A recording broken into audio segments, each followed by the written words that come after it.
د سپین مخپالی دو دی فرشتي الرحمن الرحیم. زما عزیزانو نن در سره ډیره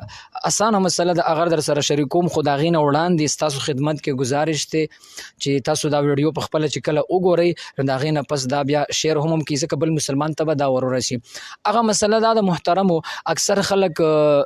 یو سوال کوي، اعتراض بني او په دین باندې اعتراض نه دی، خو ځان د پوهې لپاره سوال کوي چې په دې مدارسو کې او په دې مسجدونو کې چې کم قاریان حضرات دي حافظان دوی ته حفظ دا د قرآن مجید د اخیری حصې نه ولې شروع کوي. قرآن خو چې کم دی هغه خو د الحمد نه دغه طرف لیکل شوی او شروع دی، نو د قاریان حضرات د قرآن مجید د 13مې د اخرنۍ سفارې د اخرنۍ سورتونو نه د حفظ شروع ولې کوي. نو د دې خبرې جواب خدا د محترمو چې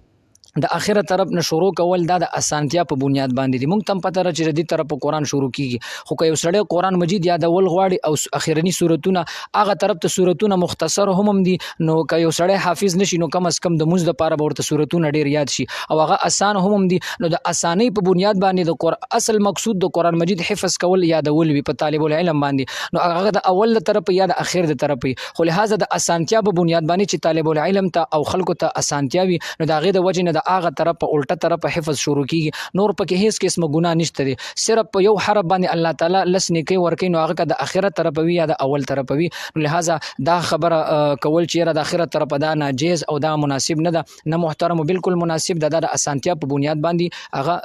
کیږي. نو دی وجنه اخره طرف حفظ یو سړی که شروع کوي نو دا بالکل شروع کول شي، د شریعت د طرف په دې کې هیڅ قسمه قباحت نشته دي. الله تعالی دې موږ تاسو له په دین باندې د صحیح عمل کولو توفیق رانه